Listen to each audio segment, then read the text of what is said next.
For those of us familiar with European history, and for fans of the folk horror genre, we all know that fear of the occult rampaged throughout medieval and Renaissance Europe in the late Middle Ages.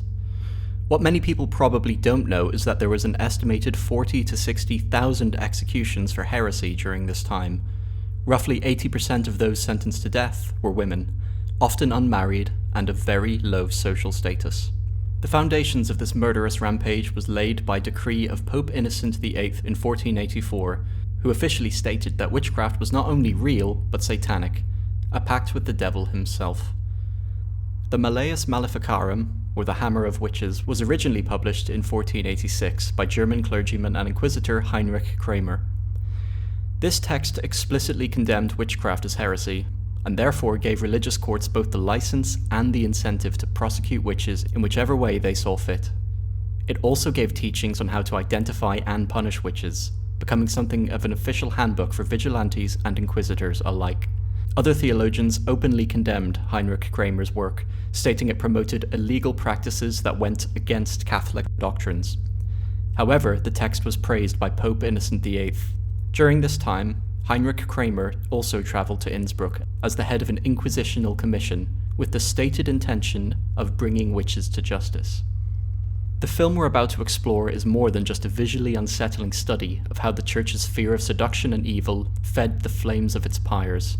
It also displays a quiet yet striking critique of society itself, and the mob mentality born from uncertainty.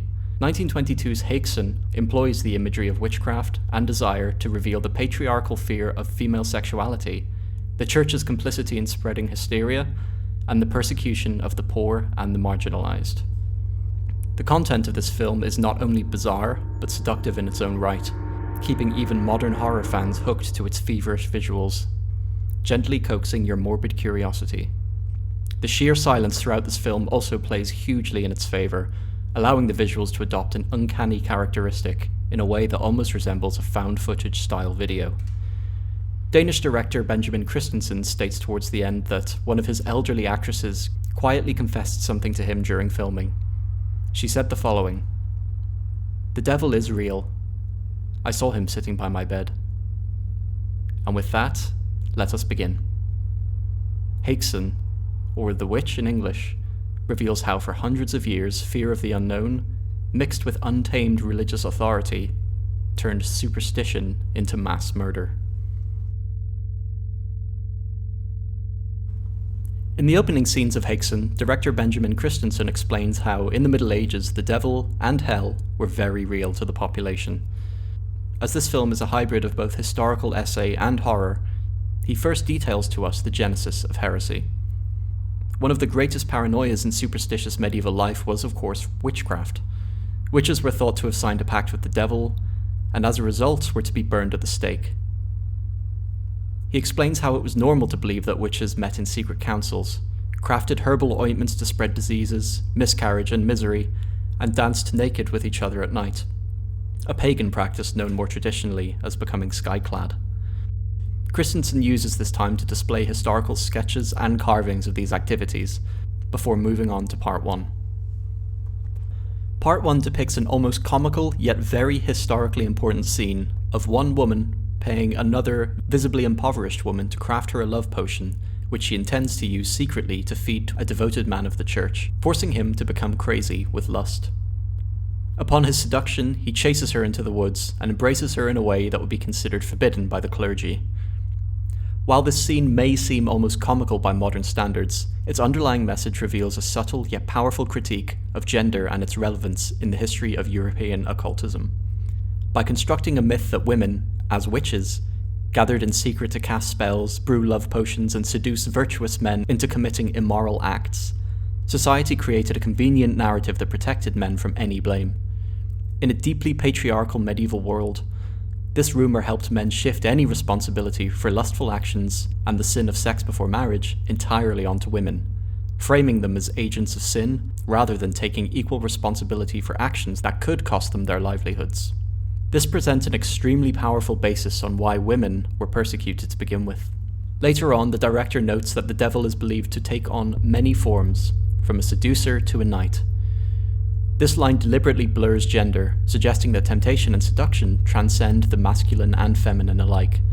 It does this by highlighting how accusations of witchcraft were often rooted in fears of female seduction. The notion that women's liberation was a weapon of the devil, yielded specifically for corruption. The theme of seduction's use as a tool for evil plays a heavy part in Häxan. As mentioned before, the well-known ritual of women dancing naked in the moonlight, traditionally known as becoming skyclad, has a clear air of seduction and mystery that would easily have spread like wildfire when discussed in the repressed and conservative religious communities throughout the Middle Ages. From this introduction alone, the director has subtly provided us with the reason why themes of gender and religion are often so intertwined, not just throughout this film, but throughout history itself. The surreal depictions of seduction as a tool for evil are displayed multiple times. In some scenes later on, acts of lust are fully visible between peasant women and the devil. Sometimes it's displayed more subtly, with slight gestures slipped in here and there during more frantic scenes. A great example of this comes later in the film when a nun is coerced by Satan into desecrating a holy altar. By today's standard, what we can see is of course very tame.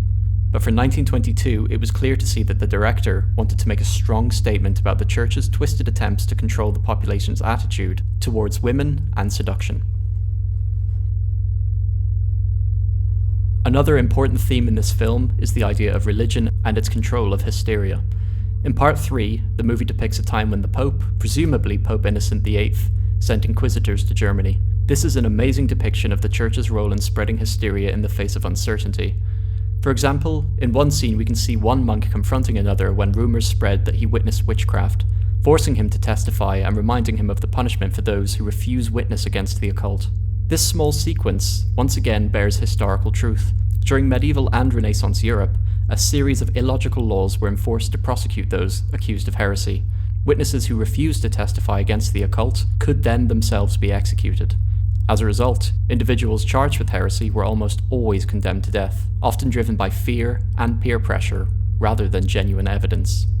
Germany's first body of criminal law, the Constitutio Criminalis Carolina, issued by Emperor Charles V for the Holy Roman Empire, explicitly permitted the use of torture to extract any confessions of capital crimes, including witchcraft.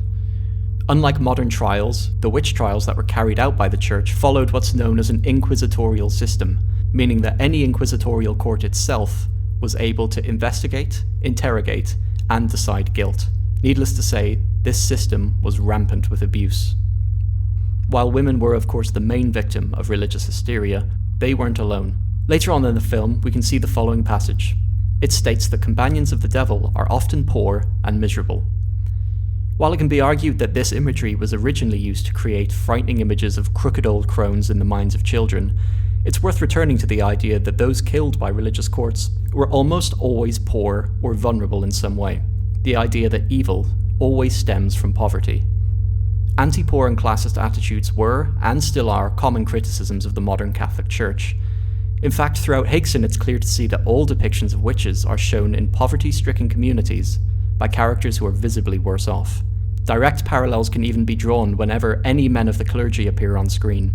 By contrasting the visibly poor, lower-class women with the clean, composed men of the church, the film illustrates a concept known as othering. This is the creation of an us versus them divide. Historically, this mechanism has been used to draw social boundaries along the lines of class, religion, or ethnicity, helping to justify unequal treatment, like slavery.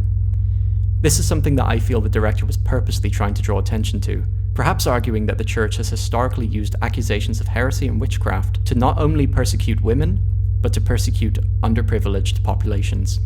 This very point is actually returned to at the beginning of Act 7, where Christensen directly states that many of those accused of witchcraft and evil during the Renaissance era would now be taken into pious organizations or nursing homes. In the final section of this clip, we're presented with the following phrase: "We no longer sit terrified in church, staring at frescoes of the devil.